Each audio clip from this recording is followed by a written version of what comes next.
à Koulouba, où le président de la transition a reçu les ministres en charge de l'environnement au Sahel. Ils sont venus présenter au colonel Assimi Goïta les résultats du forum régional sur la sécurité climatique. Face aux défis, les ministres proposent des stratégies. Les détails avec Ibrahima Traoré. Climat, sécurité et paix au Sahel, triptyque au cœur d'un forum régional porté par le Mali. Les ministres et experts en charge de la problématique réfléchissent sur les causes profondes et proposent aux décideurs des solutions durables pour renforcer la sécurité climatique. À Bamako, une stratégie est élaborée et un plan d'action adopté. Les résultats préliminaires des travaux sont présentés au président de la transition. Il nous faut régler la question du climat pour garantir à nos populations paix et sécurité.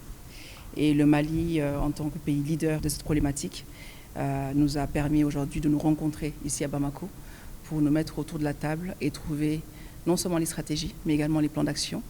Et des plans d'action que nous porterons haut et fort à la prochaine COP28 qui se tient dans les Émirats Arabes Unis, à Dubaï exactement, à la fin de ce mois. Donc c'était vraiment une occasion pour nous d'exposer effectivement cette problématique au président de la République du Mali, mais également de nous enquérir avec lui de l'importance et de la plateforme qu'il nous a donnée aujourd'hui pour effectivement discuter de ces questions. Dans la zone du Sahel, 350 millions de personnes sont frappées par une crise sécuritaire, aggravée par l'impact du changement climatique. Ce rendez-vous de Bamako apporte des réponses concrètes à la prévention et la gestion des conflits, la gestion durable des ressources naturelles, les mesures d'adaptation au changement climatique et les mécanismes de consolidation de la paix et de la cohésion sociale.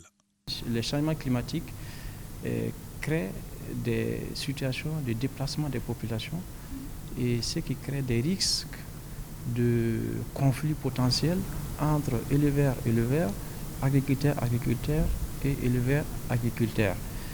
Et aussi, avec le dérèglement des saisons, on a une raréfaction, en tout cas, du couvert végétal et on a aussi une diminution de la production agricole et de la productivité. Donc, ce qui fait que les populations deviennent vulnérables.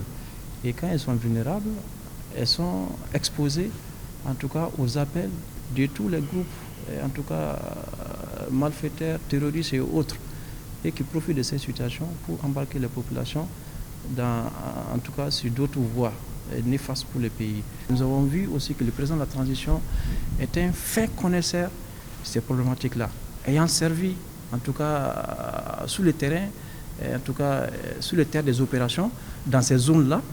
Et il nous a donné des instructions, il nous a donné des conseils et nous allons travailler pour les mettre en œuvre et ça va enrichir aussi les résultats en tout cas de nos travaux. Il nous a rejoints sur cette problématique pour dire que l'environnement doit être au centre, la résolution de la problématique climat doit être au centre des politiques de développement et nous devons pouvoir parler d'une seule voix et porter haut la voix du Sahel pour qu'avec le monde entier, nous trouvons les solutions et les voies et moyens effectivement pour résoudre ces questions du climat et qui va justement ruisseler vers les questions de paix et de sécurité.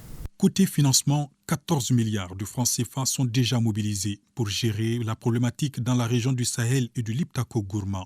Le forum de 3 jours sera sanctionné par une déclaration dite de Bamako sur la sécurité climatique.